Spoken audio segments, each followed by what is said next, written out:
Well, hello, hello, baby. This is your lovely Misty Stone, and you are listening to the podcast by Mata. Hey, how's everyone Hey, doing how's today? everyone? Hope you guys Hope you guys having a good day. have a good day. It's been a while since I've been back on. I'll get into that some other time. I just want to let you guys know we got a fabulous guest for you today. Uh, she's from the adult industry. Um, a little bit about her. I would just give you guys a little hint. Um, there's these TV shows out there. You've got the what you call it, the dog whisperer type thing. You got the horse whisperer type thing. Little hint: she should have her show just called the Soul Snatcher or something like that. But yeah, we've got an amazing guest for you today. Please welcome to the show, Miss Cameron Canela. How we doing? Good. Thank you for having me. All right, all right. So, how for the new listeners who may be tuning in, how did you get into the adult industry? Um, so it's kind of a funny story, but originally I was just a big porn fan.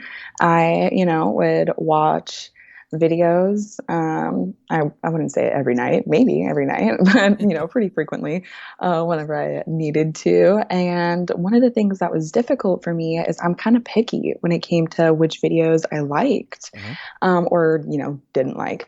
Um, And kind of the biggest thing I think that maybe a lot of girls can understand too when they're going for videos is I had to like the way the girl looked, of course, but also I wanted to find somebody that didn't sound like a yelping dolphin. You know.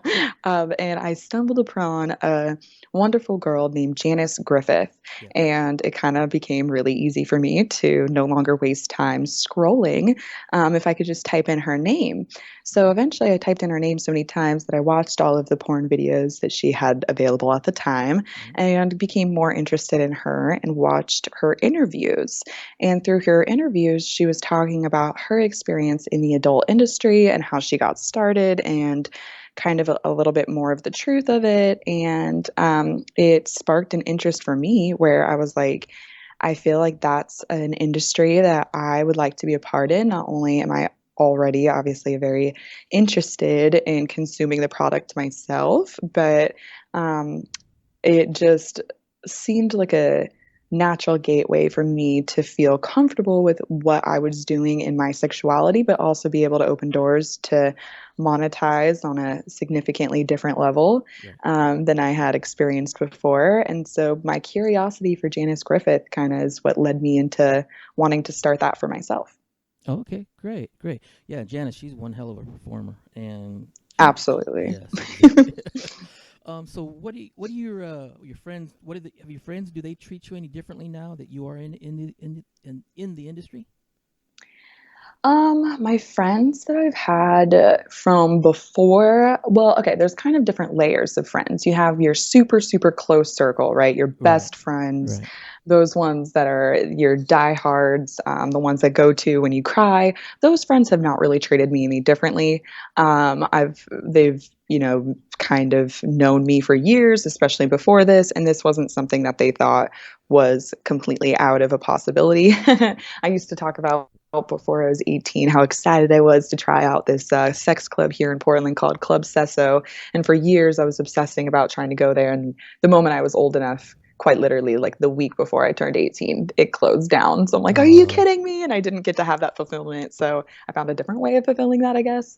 So my super close friends didn't really treat me any differently. They knew who I was and that this would be a possibility. But the acquaintance level or kind of the next level out of that circle, people that I would work with, or just kind of light level friends, fair weather friends, those are the ones that immediately did a switch. Right. If anything, those friends actually thought they were, or friends, I can't even call them friends, but those people thought they were doing something negative toward me by sharing my video or first few videos, being like, oh my God, look what she's doing. She's all over the internet and she's naked. And even though that made me have to,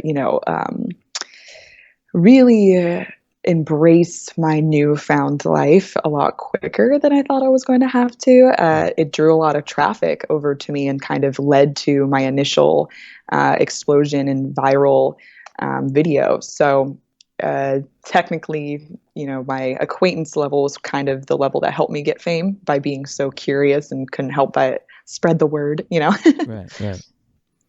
Yeah. And also, I'm sure that you've probably had people contact you from high school who wouldn't give you the time of day, and now all of a sudden they're very interested in you. Oh, for sure. Actually, it's less about high school, I would say, because I only went to the first 2 years of high school and then I went into college directly. So I didn't really Okay. have junior and senior year. So I feel like it was kind of hard for me to like get even known anyway. I kind of slid underneath the radar for most people in high school. But my first few jobs out of high school, I was like working as a barista at a Starbucks or and a bikini barista later, and then like a tanning salon. And ironically, it's the random customers that I had a crush on, like as a barista at those coffee shops, Right. that wouldn't give me a time of day as their barista, are now coming and hitting me up all the time in my DMs and being like, "Oh my God, I remember you back when you used to serve me coffee. Isn't that cool?" And like now they're trying to bang. And I'm like, dude, when I was 18 and not famous, I was trying to bang you, but you didn't even like give me the Yeah. time of day. And now that I'm Exactly. famous, now you want it. Oh, but you're married. Oh, so that's weird. Like, you know, Oh yeah. Yeah. that's common. It is. Now, has your time in working in the adult industry made you more aware of your sexual health?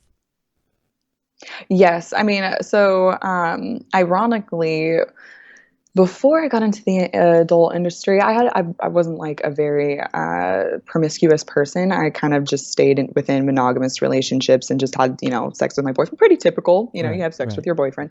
But I actually had only contracted my only one time that I had chlamydia was from my boyfriend at 16 because he was cheating on me and I didn't know. Right. When Okay. I got into, so then I was already, a little bit worried about sexual health in general and more concerned.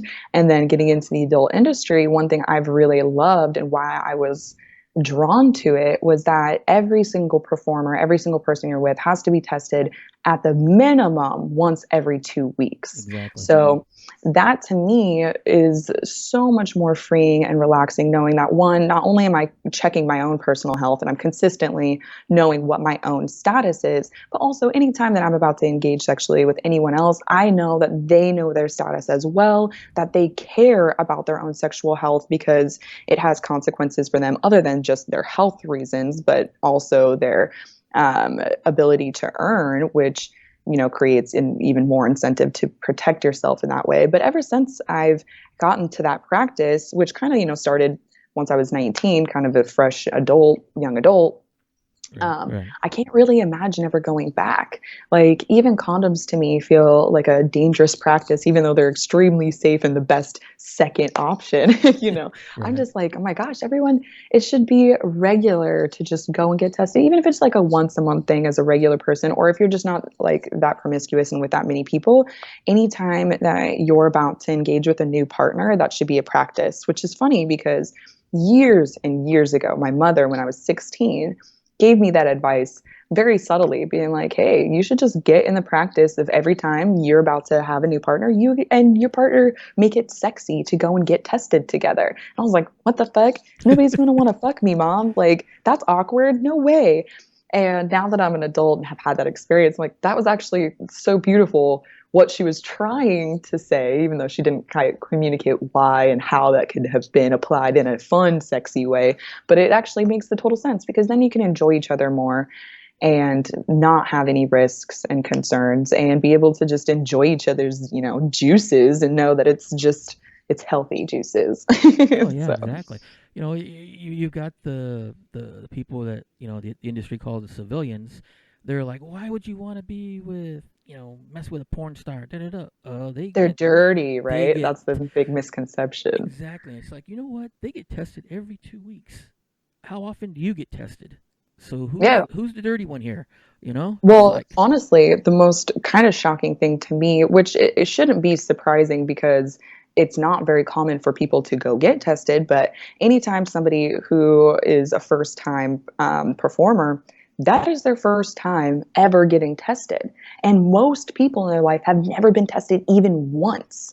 And I'm like, that right there should just tell you you're running off an assumption that you don't have anything. And there's quite a lot of things that have no symptoms. I mean, even the big one, HIV, has no symptoms up to 7 years. That means 7 years Exactly. of potentially really hurting a lot of other people and yourself and not knowing it.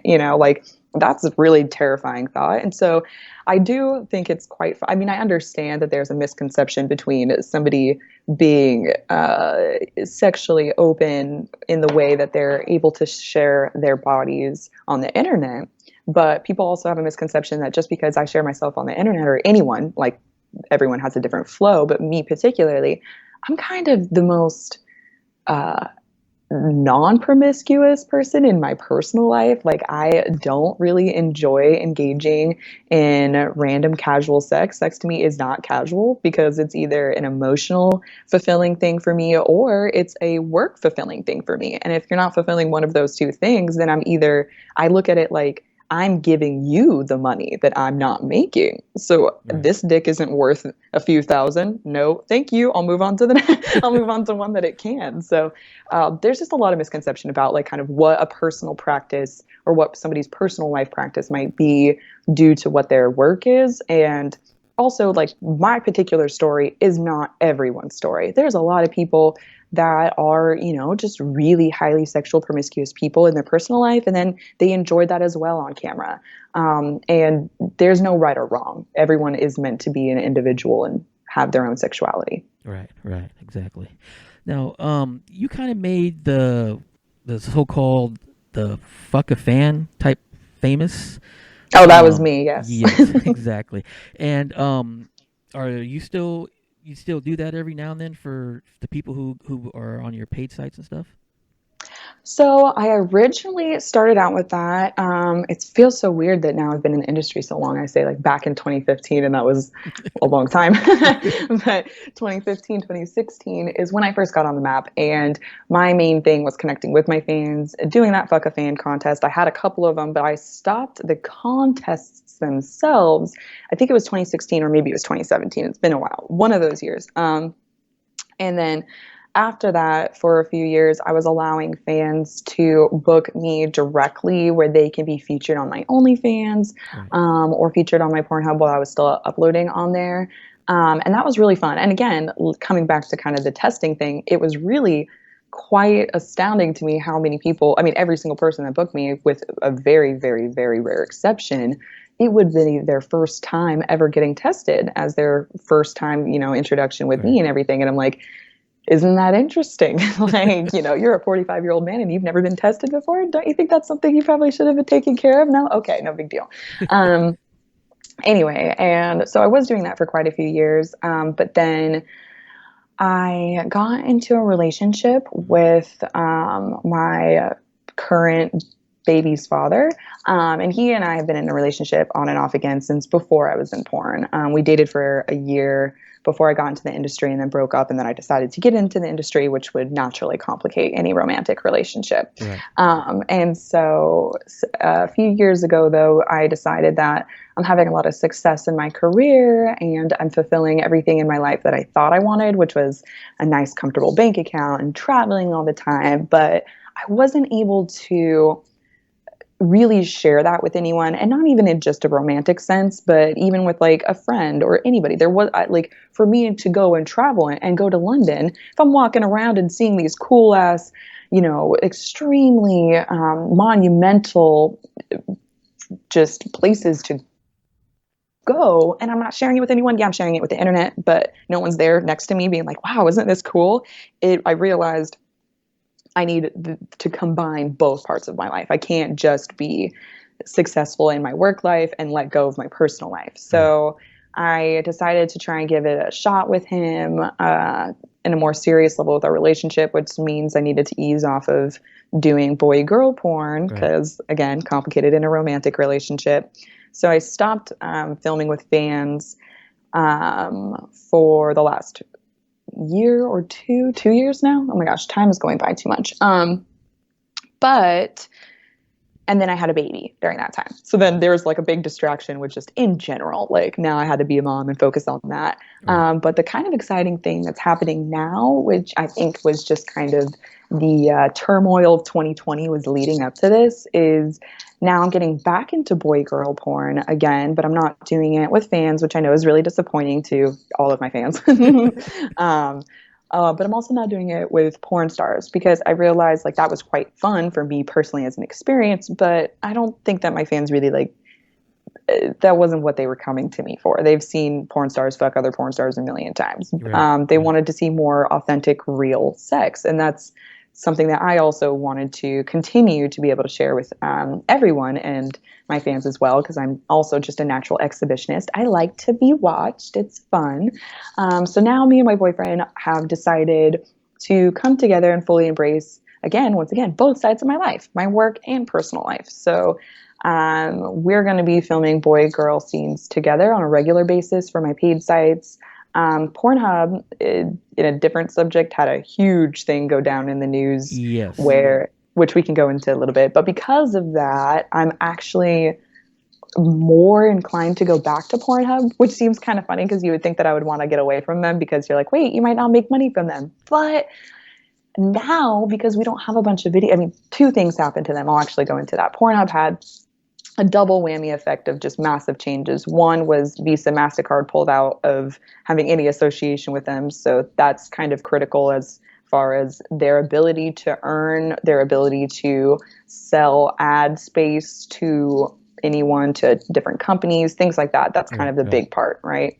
But the secondary part is because they're trying to correct that, they eliminated all videos that are not uploaded from verified users, which pretty much eliminates, I mean, God, what, 60% or more? I'm just kind of Yeah. guessing, but a huge portion of just all of their videos, which then naturally means that any videos that are being uploaded by verified users are going to be getting more traffic Yeah. because they're not being distracted by other things. So that's actually why, even though I might not actually make money from the videos themselves going on Pornhub because of the complication with Visa and MasterCard, Mm-hmm. I'm going to go back over there and start uploading videos because I want to get eyes back on me again, reintroduce myself to who I am now, which is a MILF and blonde and completely different version of Cameron Canela, onto Pornhub, which is where I started too. And also kind of like give back to the company that's struggling a little bit right now and the Right. fans that Right. are like confused. So yeah, that's why I'm like, it's kind of weird that you would think that I would want to get away from them now, but this is the time where I feel like it's kind of go back to Pornhub time. Okay. Now, you were in Vegas, and then you recently moved here to Portland. Is that like a fresh new start and everything, like you were just discussing and all that? In some ways, yes. In 2016, I moved to Vegas from Portland because this is where I was born Right. and raised my Right. whole life. Right. And Vegas has a lot more sunshine than here in Portland, which was the biggest draw for me. And then the second reason why I ended up in Vegas over like in LA is that they're just so much better with taxes. So Yeah. sunshine taxes, I can't go wrong there, right? Exactly. Went down there, enjoyed it for years. And if it were technically up to the Cameron of old, I would have still stayed there. I would have never moved. Mhm. But when I had my son in the beginning of 2019, I kind of understood why people say it takes a village to raise a child. Right. It became really complicated, especially since the pandemic hit as well, Yeah. to figure out how to even go to the grocery store. Like if you have an infant and there's a pandemic, you're not going to want to bring your infant to the grocery store where Exactly. people might kill him with their disease, you know. But then you're like, okay, well, so does that mean dad stays home and watch the baby while I go grocery shop and haul a bunch of things and then try and coordinate that, and quite just coordinating time to do basic things like go to work and grocery stores and sleep becomes complicated when we didn't have any other person, because we don't feel comfortable having a random babysitter at this particular time. That's not a babysitter. It's not like a family member or friend. And we had no family members, no friends in Vegas. We were isolated, which was fun. I Right. liked that. I liked being, away from everyone for a bit, but it just was really complicated with the baby. So I kind of Yeah. decided, I was like, I love Vegas. I don't want to leave, but I need to be back near my family so that way when I, need a day to just even have like a date night, we have the possibility of a date night, Yeah, like exactly. something that seems so tiny and simple, or just being able to do the dishes and someone else is watching the kid and it's not just an automatic pressure of you and your partner all the time. So that's really the only reason why I ended up moving back to Portland. Was just for my family reasons. Right, right. But it actually turned out to be great because now I've connected with so much more creatives out here. I have a stronger base of photographers that I work with, and I have my best friend as my makeup artist, which really transformed my ability to produce content. So it kind Right. of just turned out to be the best for my work as well. All right, good to hear. Good to hear. Yeah. Also, too, that way your baby gets a chance to visit with grandparents, aunts, and uncles, possibly, or whatever the case may be. That way they can uh, help nurture, and watch them grow. Absolutely. And that was a big part of it is I'm only child and my dad basically had me be co-raised by every single one of my uncles and my grandparents. And I didn't want my son, who's currently an only child, Right. to be not only isolated in a completely different estate away from everyone, but it was the middle of the pandemic. So it wasn't like we could even go meet friends or, Yeah. mommy classes or things that would have had him engaged with other children and just other people, which is so critical for any, small child while they're in their development stage and just learning how to speak and talk and what it is to be a human and be social. So I didn't want him to be stuck inside. And then the other part, which I never really thought was going to be a factor, is that for the summertime in Las Vegas, it's deadly to Oh go yeah. outside as Yeah. Oh yeah. infant for any significant amount of time, right? And so he would look outside for the 3 or 4 summer months and just longingly want to play. And I'm like, baby, I can't let you go outside. You're gonna die. And it was one of those things that I can't explain to him. And here it might be cold, but it's not deadly cold. So Right. Right. it's a little different. Yeah, definitely. And if you've been to Vegas, like she's talking about, you hit that summertime, you're averaging 110 to 120 on a daily basis out there. It's crazy. And yeah, and as a full grown adult, you can be subject to a dangerous heat stroke or dehydration and stuff like that. And that's with an awareness and consciousness of a full adult body. An Exactly. infant body is that much more susceptible to having anything go wrong and just, misbalance of their hormones or temperature is a lot quicker. So that 120 degrees is not 10 minutes even, Oh like yeah. don't let them out. Or especially my son has very pale, light skin. So you going into the skin damage and skin cancer and stuff like that. There's a whole bunch of things that summertime in Vegas is actually a little dangerous. Yeah. It's great on the inside of those casinos, but that's about it. Yeah. Yeah. Exactly. Now, let's talk about a little bit about your paid site, the camcanela.com. Yes, that is actually just the domain to make it a lot Right. easier, but it's OnlyFans. Right. So only. But yeah, what do you want to know about it? Just what can they? I mean, with all the OnlyFans out there, I mean, what can they expect from yours that they may not be able to get somewhere else? And you also just dropped a new scene as well, I believe, on there. I did. It's super exciting. Well, okay, so I'm gonna actually start with the good and bad to some people's profiles and why I'm trying to operate mine a little bit differently. So what I notice when I go onto other girls' Mm-hmm. profiles is that they have their OnlyFans page, and of course that's meant to be where they have their not safe for work content, Mm-hmm. or they're just more personalized content on there. What I noticed though is a lot of girls will have their subscription rate anywhere between, their $3 to $5 up to 20, 25, 30 sometimes. Mm-hmm. But I thought the difference between those $5 profiles and $30 profiles was that the $5 ones are basically the access price and then everything's a pay-per-view after that. Yeah. And then the $30 ones would be full access. When I started going into those $30 ones, those $30 ones are still pay-per-view as well. And I'm like, wait, what? Like, why is it $30 a month then? I'm a little confused. And I understand why the girls are doing it, right? They're able to Yeah. freaking capitalize and monetize as much as they can. Like, they're just trying to get as much money in their pockets as they can. Exactly. I do not hate on that or question their hustle whatsoever. Personally, for me, though, I've noticed how I've made my mark was not just seeming like a product that's being overly sold and trying to extract your wallet, but actually creating a connection with my fans and creating the one part of the adult industry that was missing, which is feeling like there's realism, real connection, kind of the a part of, the factor of why OnlyFans is successful when they have free sites is it's appealing to people's loneliness, and Right. getting away from feeling so lonely. And so anyway, I was kind of put off when I realized that people were charging $30 and then still pay-per-view. And I'm like, what the fuck, man? Like, I don't even see anything. Okay. So with my profile originally, I was like, okay, I'll charge a little bit more per month because then it makes it more of an incentive for me to actually talk to everyone back. Because a Right. lot of girls, I mean, some girls really do engage on their messages and it's actually them and they respond back. So don't think that everyone's faking because there's quite a lot of people that do. They put in a lot of effort and it's genuine and authentic. But a lot of pages and performers, typically the ones with the stronger following, right? Right. They use outside help or just automated messages. They don't have any sort of actual interaction in their messages, which I'm like, well, that makes sense. That takes a lot of time away from them making content, and they would have to charge per message a significant amount.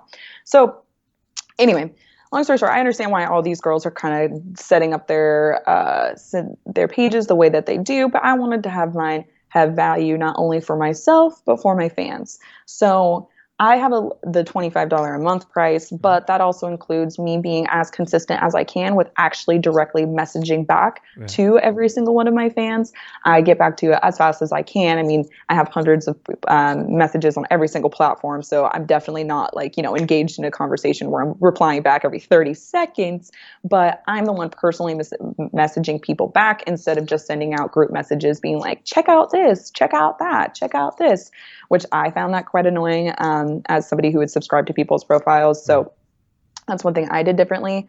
Also, I put all of my pictures and videos of my solo content or old content as just on the feed so people can see it. I'm slowly starting to get more organized and actually like title it so when people go through the videos they can see, oh, that's what it is, instead of just trying to recognize it from the image. Because Right. that's one thing I also recognized when I'm trying to go on someone else's profiles. I'm like, wait, I'm trying to find a certain video, but I can't really tell what it is unless I'm just going through all of the posts.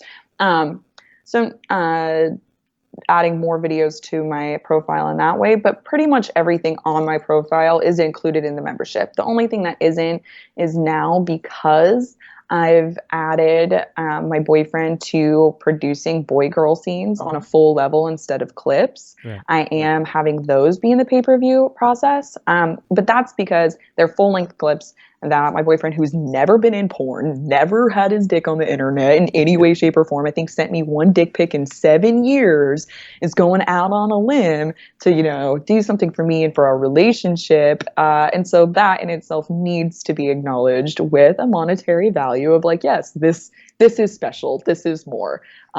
Which, I mean, it's not like it's 100% the equivalent, but it is the equivalent. Just like the first time you see a girl's anal, that's always more Right. expensive than any other video, because it's a first. And so that's kind of what you can expect from my profile is there is an introduction now of pay-per-view content, but they're only the full scenes of 10 plus minutes.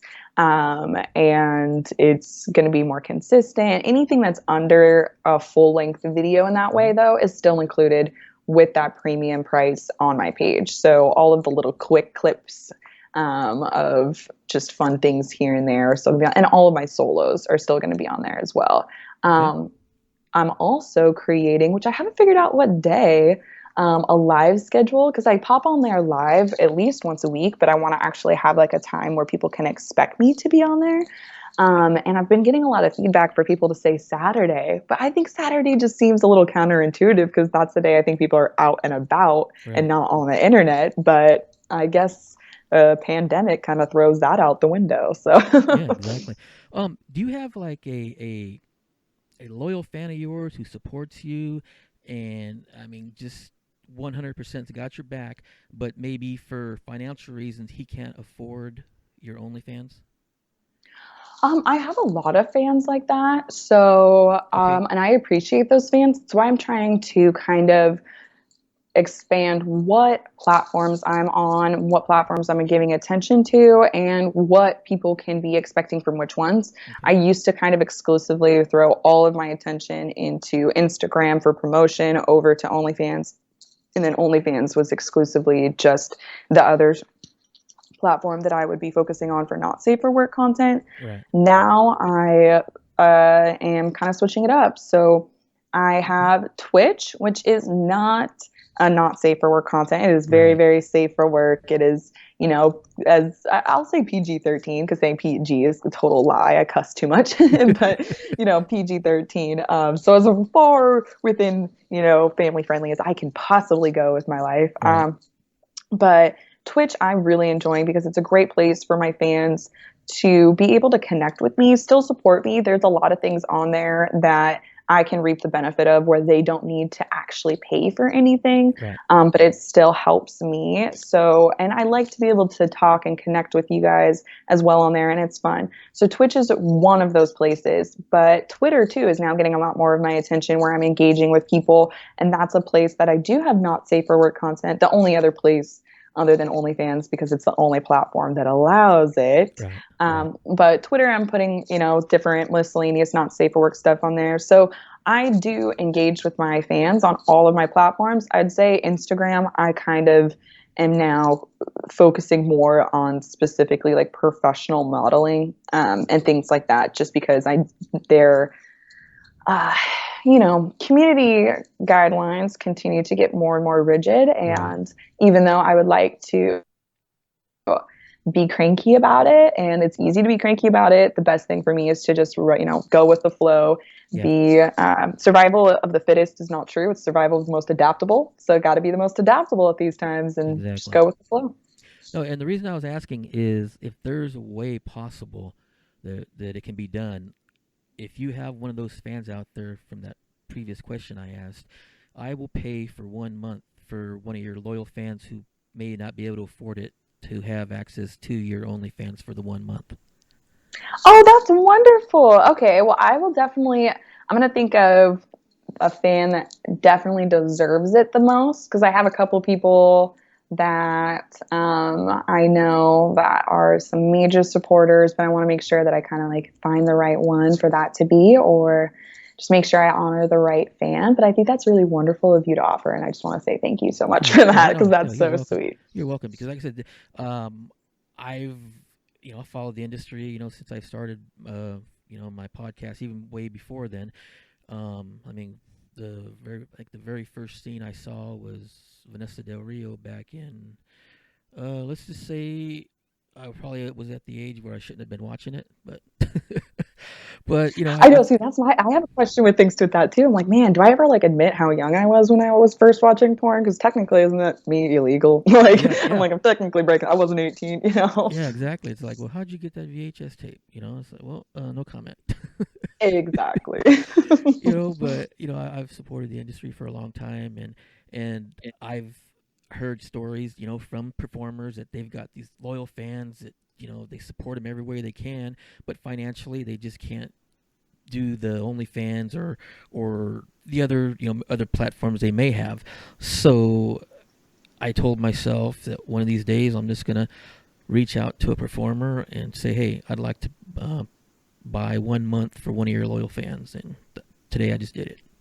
Well, I'm glad that I was the performer you chose. That's wonderful. I feel like thank you for choosing my fan base. I feel like my fan base is definitely unique in the way that they've supported this community in a different way, kind of showing that you can actually help a porn star be self-made.